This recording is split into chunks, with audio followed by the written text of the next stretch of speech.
The railway line that connected Nimes to Pont-Saint-Esprit followed the western bank of the Rhone River through territory that had witnessed military movement since Roman occupation. By 1950, this stretch of track served both civilian and military purposes, threading through limestone tunnels carved in the 19th century when engineering standards prioritized speed of construction over geological surveys. The longest of these tunnels ran beneath the village of Saint-Ignace-de-Comolas for approximately 2 kilometers, a passage that descended 17 meters below surface level before emerging near the medieval bridge that gave Pont-Saint-Esprit its name. The town itself occupied a strategic position where the Rhone narrowed, a crossing point fortified continuously since the 13th century. After the Second World War, the French military maintained a logistics depot on the northern outskirts, a facility that processed supplies bound for garrisons throughout the southern departments. Twice weekly, freight trains would arrive from military warehouses in Clermont-Ferrand and Lyon, carrying provisions, equipment, and personnel transfers. These trains used the same tunnels as civilian services, following schedules coordinated through the Regional Railway Authority in Nimes. The records from the Garde Departmental Archives document routine operations until mid-August 1951. Passenger services ran 4 times daily. Freight movements, both commercial and military, occurred primarily at night to reduce track congestion. The tunnel maintenance logs showed standard inspections completed in June of that year, noting dampness along the southern section, but no structural concerns requiring immediate attention. The ventilation system, installed in 1923, consisted of 4 vertical shafts spaced at intervals along the tunnel length, each fitted with iron grating at ground level. On August 14, 1951, a military supply train designated Transport Convoy 47 departed Clermont-Ferrand at 21:30, scheduled to reach Pont-Saint-Esprit by 04:15 the following morning. The manifest, preserved in military archives, listed food supplies for the depot's commissary: flour, dried goods, tinned meat, and medical supplies. The train comprised 12 freight cars and 1 personnel car, carrying 16 soldiers responsible for inventory and unloading. The commanding officer was Adjutant Maurice Giroux, a logistics specialist with 11 years of service who had supervised similar transports throughout the previous year without incident. The personnel car was positioned third from the locomotive. Standard practice placed soldiers near the front to facilitate rapid disembarkment upon arrival. The men seated in this car that night were conscripts and career soldiers aged 19 to 37, drawn from various units. Their names appear in muster records: Private Didier Arnaud, Private Jean-Paul Roche, Corporal Henri Bassan, among others. None had histories of psychological disorders. All had passed routine medical examinations within the previous 3 months. Weather conditions that night were recorded as clear, temperature 18 degrees Celsius, no precipitation. The train proceeded according to schedule through Alès and Bagnols-sur-Cèze, maintaining average speeds between 50 and 70 kilometers per hour. Radio contact remained normal. At 03:42, the locomotive entered the Saint-Ignace-de-Comolas tunnel. The personnel car entered the tunnel approximately 30 seconds later. What occurred in the following 6 minutes remains documented only through statements collected afterward, testimony that would be classified and restricted from public access until 1973, then reclassified under national security provisions that remain partially in effect. The official Railway Incident Report filed on August 18, 1951, states that the train emerged from the tunnel at 03:48 without mechanical failure. It notes that upon arrival at the Pont-Saint-Esprit depot, medical assistance was summoned for several soldiers, displaying symptoms described initially as acute distress. The station master on duty that morning, Albert Vigneault, recorded in his logbook that the train arrived 6 minutes behind schedule. He noted unusual noise from the personnel car before the train fully stopped. When depot personnel opened the car doors, they found the interior in disarray. Equipment had been pulled from storage racks. Personal items were scattered. 5 soldiers were found attempting to exit through windows. 3 were crouched in corners. 2 were physically restraining a 9th soldier who was attempting to harm himself. The remaining soldiers appeared conscious, but unresponsive to direct questions or commands. Military police arrived within 15 minutes. A medical officer, Captain Julien Desroches, examined the soldiers in the depot's administrative building. His initial assessment, documented in a report marked confidential, described symptoms including extreme agitation, paranoid ideation, visual and auditory hallucinations, elevated heart rate, dilated pupils, and incoherent speech. When questioned about the tunnel passage, those soldiers capable of responding provided accounts that varied dramatically in content, but shared common elements: darkness that seemed absolute despite functioning electric lighting, sensations of movement separate from the train's motion, presences perceived within the car, and a pervasive certainty that they were in danger. Private Arnaud, age 22, repeatedly insisted that the tunnel walls had been closing inward. Corporal Besson, age 28, described hearing voices speaking in German, a language he did not understand but somehow comprehended as warnings. Private Roche could not be interviewed coherently for 72 hours. In his eventual statement, he described seeing his fellow soldiers transforming into figures in civilian clothing, people he did not recognize, speaking about bread and ovens and something burning. Captain Desroches contacted the regional military hospital in Nîmes. 4 of the most severely affected soldiers were transferred there by 0730. The others remained under observation at the depot, confined to a secured barracks room with continuous medical supervision. By noon on August 15th, word had spread through the depot that something had occurred, though specifics were withheld from enlisted personnel not directly involved. The civilian railway workers knew only that there had been a medical emergency requiring multiple ambulances. The military investigation began that same day. A colonel from the Army Medical Service, accompanied by 2 intelligence officers, arrived from Paris by evening train. They interviewed the locomotive crew first.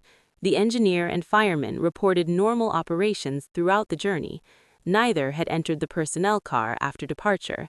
They had noticed nothing unusual in the tunnel beyond standard darkness and the expected echoing of the locomotive's sound.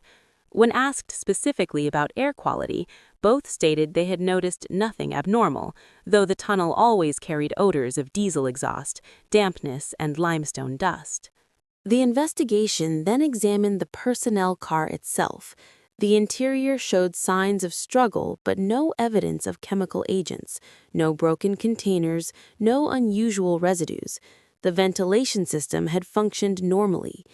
Testing of air samples taken from inside the car showed nothing beyond expected concentrations of human respiration and standard railway environment particulates.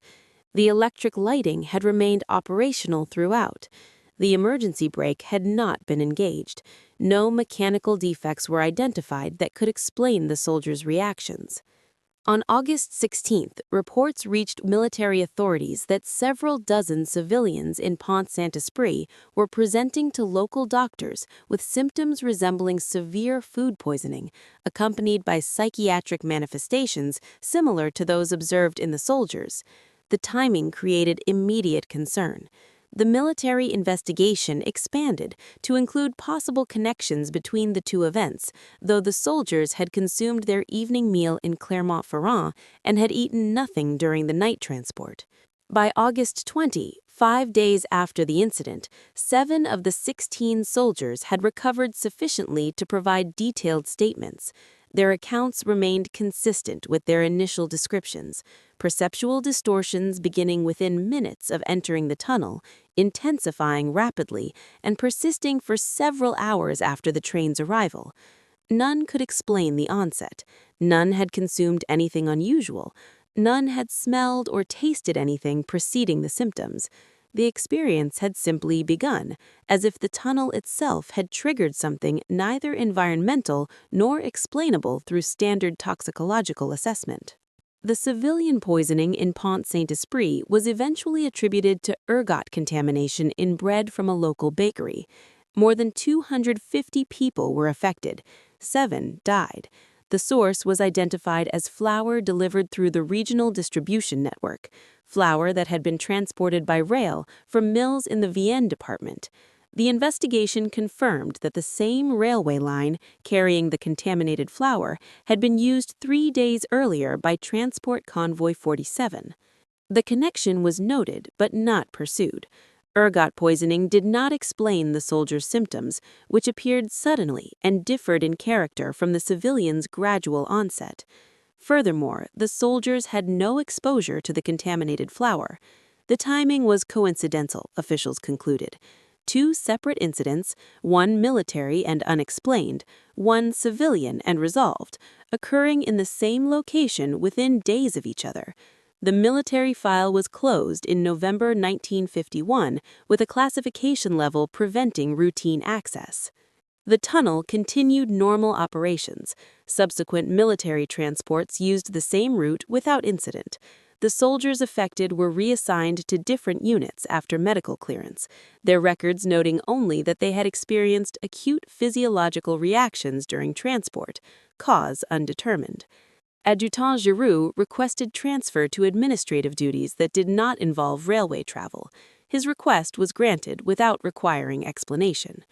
In the decades following, the incident remained known only to those directly involved and to the military archivists who maintained the classified documentation.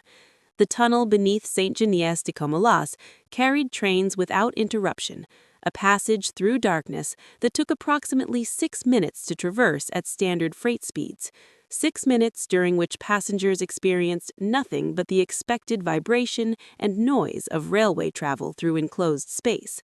There were no further reports of unusual effects. The limestone walls absorbed and held whatever had occurred there, and silence became the tunnel's primary characteristic, a silence that extended beyond mere absence of sound into the realm of carefully maintained institutional discretion. The geology beneath Saint-Genis-de-Comolas presents characteristics typical of the lower Rhône Valley's limestone formations, deposited during the Jurassic period approximately 150 million years ago. The bedrock contains substantial quantities of calcium carbonate interspersed with layers of clay and marl. Natural cave systems perforate the region, many undiscovered until construction projects intersect them. When engineers surveyed the railway route in 1876, they documented several small cavities near what would become the tunnel's path, but proceeded with excavation regardless, a decision consistent with the period's engineering philosophy that prioritized completion over comprehensive geological analysis. Construction records from the Archives Nationales indicate that the tunnel was excavated between March 1877 and October 1879. Workers encountered water infiltration throughout the southern section, requiring continuous pumping during the excavation phase. 3 cave openings were discovered during the work, each sealed with stone and mortar rather than integrated into the tunnel's design. The largest of these openings, approximately 4 meters in diameter, was located at what would become the tunnel's midpoint. Workers' logs mention that this cavity emitted air with a distinct odor described as similar to decaying vegetation, though no systematic investigation of the cave's extent was conducted before it was sealed. The ventilation system installed in 1923 attempted to address persistent air quality concerns. Prior to this installation, maintenance workers and train crews frequently reported headaches and nausea during prolonged time in the tunnel, effects attributed to locomotive exhaust accumulation. The 4 ventilation shafts were drilled vertically from surface level down through the limestone to the tunnel ceiling, each shaft measuring 1 meter in diameter and varying in depth from 19 to 23 meters depending on the terrain above. The shafts were fitted with iron grating at ground level to prevent accidental entry while allowing air circulation. An inspection report from 1935 noted that the ventilation system's effectiveness varied significantly with weather conditions. On days with low atmospheric pressure or high humidity, air movement through the shafts decreased substantially, occasionally reversing direction so that air from the tunnel was expelled upward rather than fresh air being drawn downward. The report recommended installation of mechanical fans, but budgetary constraints prevented implementation. A notation in the margin, written in different ink, states, "Workers refuse extended maintenance in southern section, claim air causes disorientation, recommend medical evaluation if symptoms persist." No medical evaluation was conducted. The notation was not followed up in subsequent reports. Maintenance schedules were adjusted so that work in the tunnel's southern section was performed in brief intervals with mandatory surface breaks every 30 minutes. This accommodation was implemented quietly, without formal policy documentation, becoming standard practice through verbal transmission among the maintenance crews rather than written directive. During the German occupation from 1940 to 1944, the railway line served Wehrmacht logistics operations. German military engineers conducted their own assessment of the tunnel in late 1940, documentation of which exists in captured records held at the Service Historique de la Défense in Vincennes. The German report noted structural soundness, but included an unusual observation. Personnel working in the tunnel's central section reported hearing sounds resembling human voices when no other workers were present. The report attributes this to acoustic phenomena created by air movement through fissures in the limestone, a reasonable explanation that did not prevent the Germans from installing electric lighting throughout the tunnel's full length, replacing the previous system that had illuminated only the entrance and exit zones. The new lighting system consisted of bulbs spaced every 15 meters, powered by a dedicated electrical line. This installation was completed in March 1941. Between the lighting's activation and the German withdrawal in August 1944, maintenance records show that bulbs in the tunnel's midsection required replacement at 3 times the rate of bulbs elsewhere. Electricians attributed this to voltage fluctuations, though testing showed consistent power supply throughout the circuit. The differential failure rate continued after the war, noted in French maintenance logs as an unexplained but manageable peculiarity. The sealed cave openings were never reopened for inspection. Structural assessments focused on the tunnel's engineered components rather than the geological features the tunnel had intersected. This approach reflected standard practice, as exploring adjoining natural cavities would serve no immediate practical purpose and could potentially compromise tunnel stability if removal of sealant stones caused surrounding material to shift. The caves remained sealed, their extent unknown, their contents unexamined. Adjutant Giroux's military service record, accessible after his death in 1994, contains a personal statement he submitted in September 1951 when requesting transfer from Transport Logistics.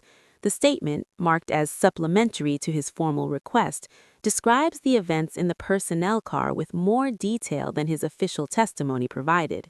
He writes that the darkness inside the car became somehow thicker than normal darkness, that the electric lights seemed to function yet provided no illumination, as if the light itself was being absorbed.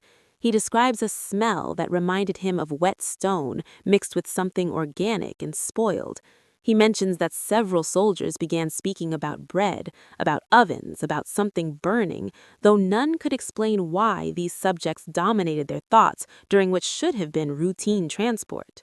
The statement includes Giroux's observation that the symptoms appeared to affect soldiers differently based on their position within the car. Those seated near the windows showed more severe reactions than those in the center aisle.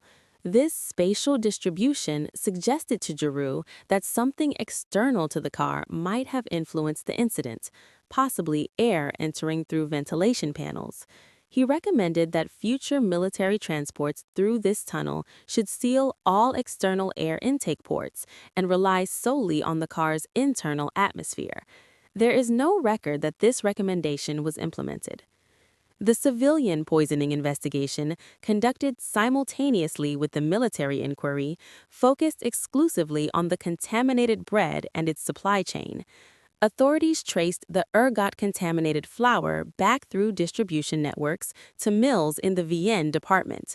The flour had been transported by freight train, arriving in Pont-Saint-Esprit on August 12th, 3 days before the mass poisoning became apparent.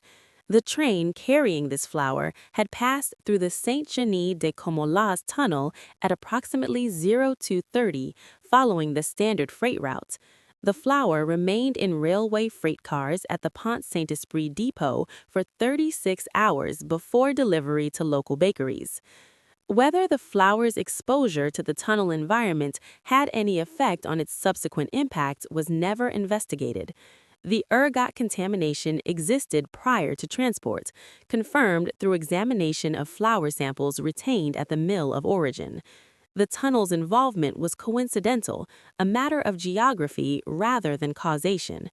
This conclusion satisfied the civilian investigation, which properly focused on the identifiable toxic agent rather than exploring tangential environmental factors. However, a separate notation appears in the Gard Departmental Health Office's records from late August 1951. A doctor in Bagnols-sur-Cèze, a town located between Saint-Genis-de-Comolas and Pont-Saint-Esprit, reported treating 3 railway workers who had developed symptoms resembling mild cases of the Pont-Saint-Esprit poisoning. These workers had not consumed bread from the affected bakery. They had, however, spent extended time in the Saint-Genis-de-Comolas tunnel during a track maintenance operation on August 17. The doctor's notation suggests possible environmental contamination in the tunnel itself, though no follow-up investigation occurred because the worker's symptoms resolved within 48 hours without intervention. The tunnel's limestone composition includes trace quantities of various minerals, a fact documented in the original geological surveys. Among these minerals are compounds containing sulfur, iron, and in very small concentrations, mercury. Natural limestone formations can contain mercury at levels of 2 to 3 parts per million, concentrations considered negligible for human health under normal circumstances.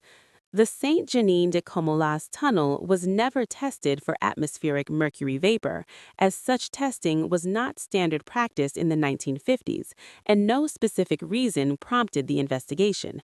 Mercury vapor, when present in enclosed spaces with poor ventilation, can accumulate to concentrations affecting neurological function. Symptoms include tremors, irritability, memory problems, and in higher exposures, hallucinations. The vapor is heavier than air, settling in low areas unless actively ventilated. Natural mercury release from limestone occurs continuously at extremely low rates that can increase in the presence of water, heat, or microbial activity. The sealed caves behind the tunnel walls contained environments never assessed for such factors. In December 1951, a local speleological society in Pont-Saint-Esprit requested permission to explore cave systems in the area for recreational and scientific purposes. Their application included a map identifying several known cave entrances in the limestone hills above the tunnel. The prefecture denied the request without detailed explanation, citing safety concerns related to active railway operations. The Speleological Society did not appeal the decision. The caves remained unexplored. The military file on Transport Convoy 47 contains medical follow-up reports on the affected soldiers extending through 1952. Most recovered fully, returning to normal duties within weeks. 2 soldiers experienced recurring episodes over the following months: brief periods of disorientation, visual disturbances, difficulty maintaining coherent thought. These episodes occurred randomly, unconnected to any identifiable trigger, and gradually decreased in frequency.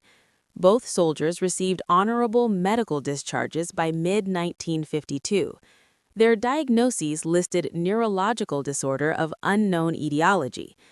Private Roche, whose symptoms had been among the most severe, never fully recovered. His military file ends in April 1952 with a transfer to long-term psychiatric care at a facility near Marseille. His family was informed that his condition resulted from a nervous breakdown during military service. No mention of the tunnel incident appeared in communications with the family. Roche remained institutionalized until his death in 1967. The cause of his breakdown was never definitively established, though various diagnoses were proposed and abandoned over the years. The file contains a single peculiar note from 1958.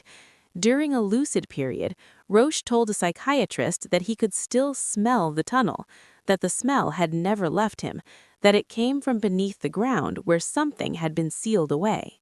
The railway line's operational records from August 1951 through March 1952 show normal service frequencies, with one exception. Military transports carrying personnel through the Saint-Ignace-de-Comolas tunnel decreased by approximately 40% compared to the previous year. Freight movements continued unchanged. The reduction in personnel transports occurred without official explanation, implemented through revised scheduling that routed troop movements through alternative lines when possible. When asked directly, military logistics coordinators stated that the change reflected broader operational adjustments unrelated to any specific concerns about the Pont-Saint-Esprit route. Unofficially, conversations among soldiers scheduled for transport through the region indicated awareness of the August incident despite its classification. Military communities rely on informal communication channels that operate independently of official information control.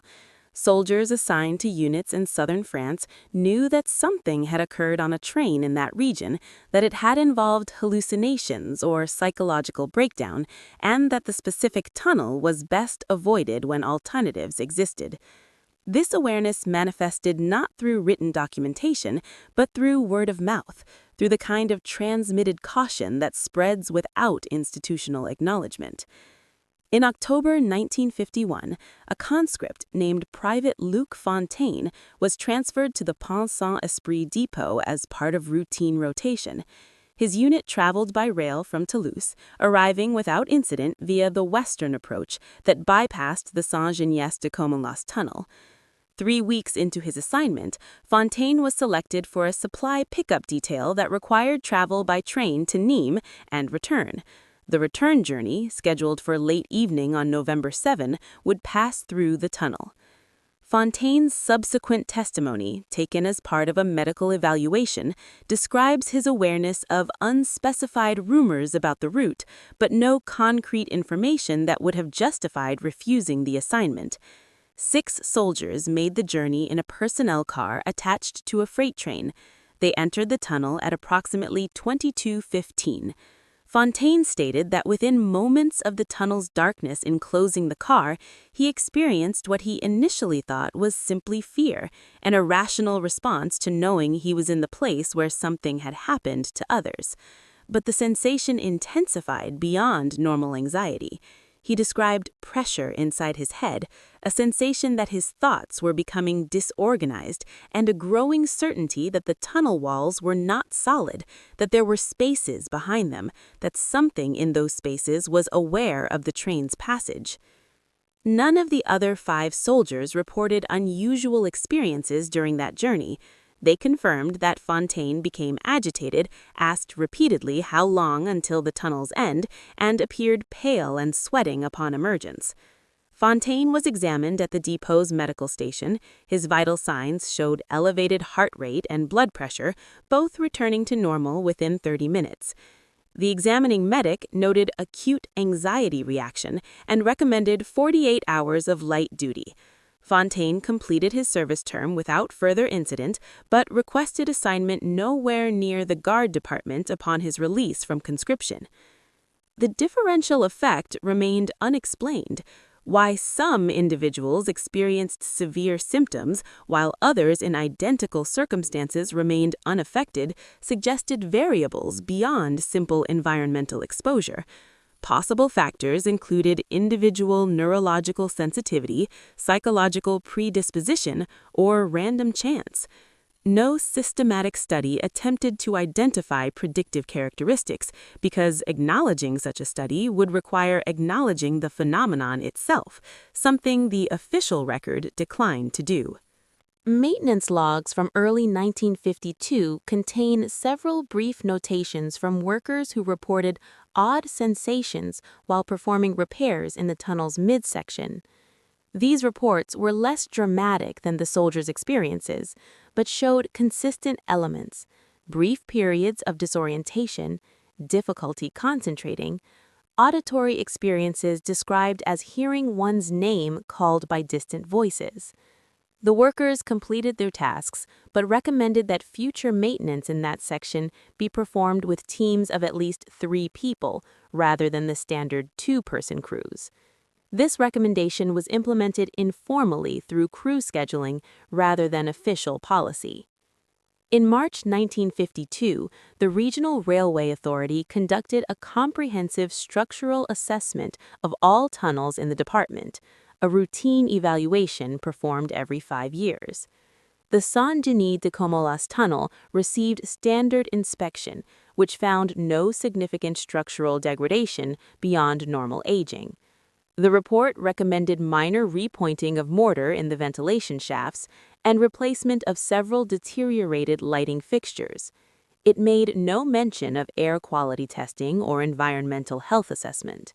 The tunnel was certified for continued operation without restrictions. On April 3, 1952, at approximately 03:20, a freight train carrying agricultural equipment and bulk grains entered the tunnel from the Bagnols-sur-Cèze approach. The train consisted of 14 cars and 2 crew members in the locomotive.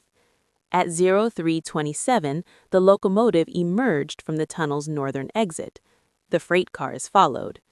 When the train reached the Pont-Saint-Esprit depot at 03:45, railway workers preparing for the day's operations noticed that the rear door of the 7th car, which should have been sealed, was open.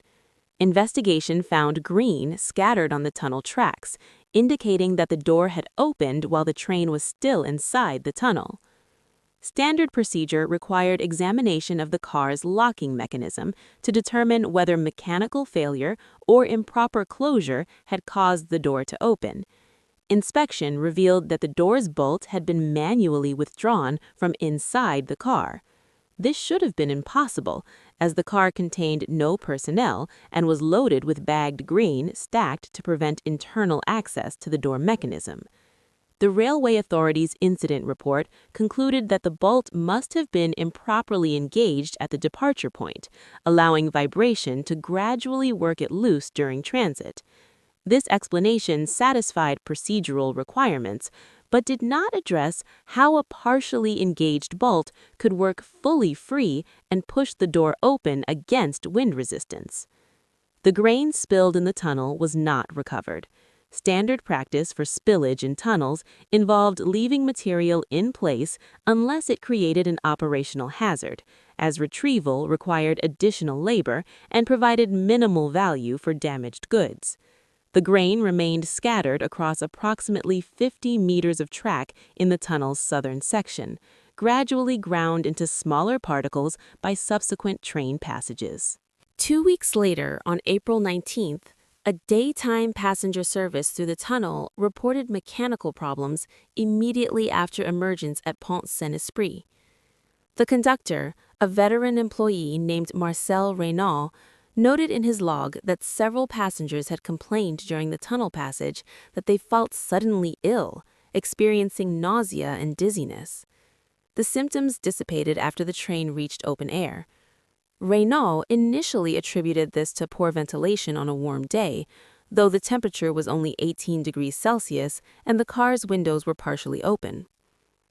3 days afterward, the same conductor filed a supplementary report stating that he had personally experienced unusual sensations during a tunnel passage the previous evening. He described a moment of confusion during which he could not remember where the train was headed. followed by a brief visual impression that the passengers in his car were not the individuals who had boarded at the previous station. The experience lasted less than a minute. Reynal requested medical evaluation, which found no physical abnormalities. He returned to duty, but requested reassignment to routes that did not include the Pont-Saint-Esprit line.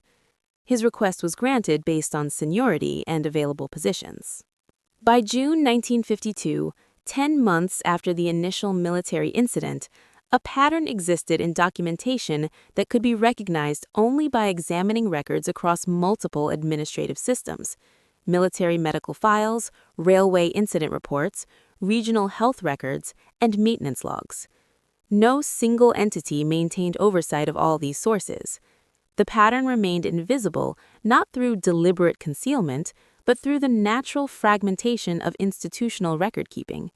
Each incident was addressed within its own administrative context, resolved or explained to the satisfaction of the responsible authority, and filed without cross-reference to similar events in other jurisdictions.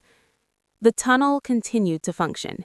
Trains passed through it multiple times daily, carrying freight and passengers along the Rhone Valley. The vast majority of these passages occurred without any notable incident. Most train crew members and passengers experienced nothing unusual. The tunnel was simply a tunnel, a brief passage through darkness between stations, remarkable only for its length and the slight temperature drop noticeable during summer months. But awareness persisted among those who worked the line regularly. Veteran engineers preferred to run freight trains through the tunnel at higher speeds, minimizing time in the passage. Conductors avoided walking between cars while trains were inside the tunnel, even when regulations would have permitted it. Maintenance crews scheduled work in the southern section during midday hours, when daylight reached down through the ventilation shafts, providing psychological comfort despite minimal practical illumination. These adjustments were small, unofficial, and effective in managing discomfort that no one could adequately explain or felt comfortable reporting formally. The sealed caves remained sealed.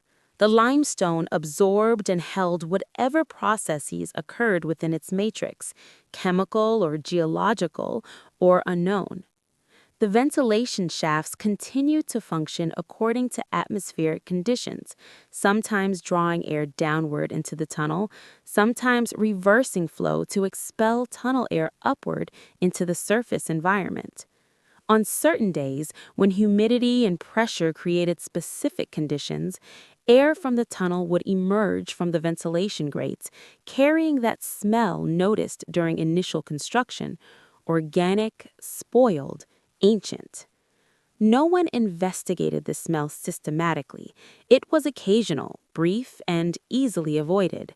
The ventilation grates were located in areas with no permanent habitation, positioned in scrubland and rocky outcroppings where foot traffic was minimal. On days when the smell was present, it would dissipate within hours, leaving no residue, no evidence that anything had occurred beyond a peculiar odor arising from geological processes better left unexamined. The military classification on the Transport Convoy 47 incident was downgraded in 1973, moving the file from restricted access to standard archival storage.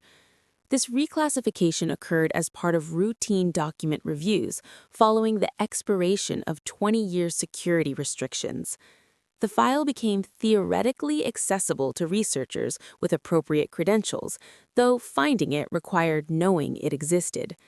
The document was not indexed under categories that would attract historical interest. It appeared in logistics records, medical anomalies, and transport operations, buried among thousands of similar routine files documenting the mundane mechanics of military administration. No researcher examined the file until 1989, when a graduate student investigating post-war military logistics for an economic history dissertation encountered it while reviewing transport efficiency data. The student noted the incident in a footnote, summarizing it as an unexplained episode of mass psychological distress among soldiers during railway transport, possibly related to food contamination given the temporal proximity to the Pont-Saint-Esprit bread poisoning. The dissertation was filed at the Université de Montpellier, read by the Students' Committee, and shelved in the university library where it remained accessible but largely unread. The railway line itself underwent significant modifications between 1970 and 1985. Electrification of the route replaced diesel locomotives with electric power, requiring infrastructure upgrades throughout the system. During this modernization, the Saint-Genis-de-Comolas Canal received new lighting, improved ventilation with mechanical fans supplementing the original shafts, and reinforced concrete lining in sections where limestone showed deterioration. The sealed cave openings were not disturbed during this work, as the concrete lining was applied over existing surfaces without removing original masonry. Train traffic increased substantially during this period as freight transport expanded. The tunnel that once saw a dozen passages daily now accommodated 20 to 30. Speeds increased with improved locomotives and track maintenance. The passage that once took 6 minutes now took 4. The tunnel became more efficient, more modern, more thoroughly integrated into the regional transportation network. Incident reports from the modernized line showed no unusual patterns. Occasional mechanical failures occurred at rates consistent with railway system averages. Medical emergencies on trains happened with frequencies explained by statistical probability given passenger volumes. Nothing suggested that the tunnel presented hazards beyond normal operational risks. The modifications had succeeded in transforming a 19th century infrastructure element into a 20th century transportation asset. Yet, among the workers who performed the 1970s renovation, a separate oral history existed, preserved only in conversations and never documented formally. Crew members who installed the new ventilation system spoke of finding the southern section of the tunnel particularly unpleasant to work in, not because of structural problems, but because of an atmospheric quality they could not precisely describe.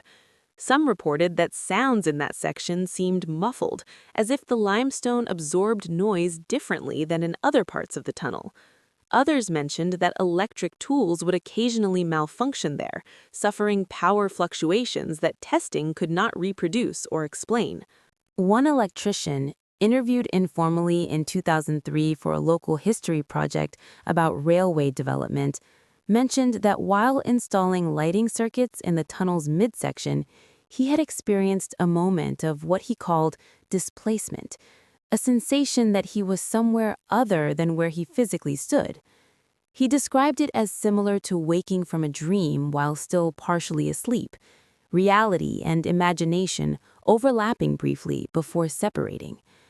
The sensation passed quickly. He completed his work without reporting the incident to supervisors because there was nothing concrete to report. No injury, no equipment damage, just a few seconds of disorientation that he attributed to fatigue from working in the confined space. The passenger services that used the modernized line carried thousands of people through the tunnel annually. These passengers represented a diverse population: commuters, tourists, business travelers, families. They experienced the tunnel as most passengers experience tunnels: a brief darkness, a change in sound quality, a few moments of artificial lighting and enclosed space before emerging into daylight. Survey data from the Regional Railway Authority showed satisfaction readings for the route that matched system-wide averages. The tunnel did not feature in passenger complaints or comments. But within the data, unanalyzed because no one thought to look for such patterns, a slight statistical anomaly existed.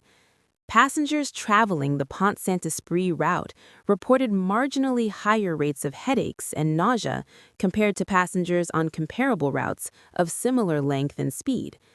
The difference was small, less than 2%, well within normal variation, and easily attributed to factors like motion sensitivity, seasonal illness rates, or random chance. The data showed no cause for investigation, no indication that the tunnel specifically contributed to these minor health complaints. Private Roach died in psychiatric care in 1967, never having recovered from the breakdown he experienced in August 1951. His medical records, transferred to archival storage after his death, documented 16 years of treatment for a condition that defied consistent diagnosis. At various times, he was assessed as suffering from schizophrenia, post-traumatic stress disorder, organic brain syndrome, and delusional disorder. None of these diagnoses fully explained his symptom pattern, which included persistent olfactory hallucinations, episodic memory gaps, and recurring nightmares whose content he could never clearly describe upon waking. A psychiatrist note from 1963 records Roche stating that he was still in the tunnel, that he had never truly left, that the tunnel had somehow remained with him, or he had remained in it. The note characterizes this as delusional thinking consistent with his overall psychological deterioration. There was no investigation into whether other soldiers from Transport Convoy 47 experienced similar long-term effects, as Roche's case was treated as an isolated instance of individual mental illness rather than part of a broader pattern. The sealed caves beneath the tunnel remain sealed. Modern geological surveys using ground-penetrating radar and seismic reflection have mapped the general structure of cave systems in the region, identifying numerous cavities and passages, many interconnected over distances of several kilometers. These surveys serve scientific and safety purposes, helping to prevent construction accidents and contributing to understanding of regional hydrology. The surveys have not specifically examined the caves sealed during the tunnel's construction, as there is no practical reason to investigate spaces that are permanently inaccessible and present no current hazard. Analysis of the survey data, if one were to focus specifically on the area beneath the tunnel, would show a network of voids extending downward and laterally from the tunnel walls. The largest of these voids, corresponding to the location of the sealed cave at the tunnel's midpoint, appears on the data as a space approximately 40 meters deep and 60 meters in its longest dimension. The void's internal structure cannot be determined from surface surveys, but the data suggests it may connect to deeper passages that extend well below the tunnel's level. Whether anything specific exists within that sealed space, whether geological processes or chemical deposits or combinations of factors create an environment that affects human neurology through mechanisms not yet understood, remains unknown, because the question has never been investigated systematically. The tunnel functions adequately. No contemporary incidents require explanation. The sealed caves are irrelevant to current operations and therefore remain outside the scope of practical engineering concern. In Pont-Saint-Esprit itself, memory of the 1951 bread poisoning persists as local history, commemorated in town records and regional historical societies. The 7 deaths are remembered. The mass psychological breakdown that affected more than 250 people is acknowledged as a significant event in the town's past. The incident appears in toxicology literature as a case study of ergot poisoning. Historical analyses debate various theories about the exact cause, with most academic sources accepting the ergot explanation, while others propose alternative toxins. The soldiers on Transport Convoy 47 are not part of this historical narrative. The military incident and the civilian poisoning are not connected in public memory or academic analysis. They remain separate events, occurring in the same location at the same time by coincidence, filed in different archives, researched by different scholars for different purposes, never examined together as potentially related manifestations of environmental factors operating through that location during that period. The railway continues its operations. Modern trains pass through the Saint-Genis de Comolas tunnel multiple times daily, carrying freight and passengers, connecting communities along the Rhone Valley. The tunnel is maintained according to contemporary engineering standards. It presents no unusual safety concerns. It functions as tunnels function, providing a direct route through terrain that would otherwise require lengthy detours. On certain days, when atmospheric pressure and humidity create specific conditions, air emerges from the ventilation shafts, carrying a smell that resembles decay. This occurs infrequently and briefly. The surrounding area sees little human activity.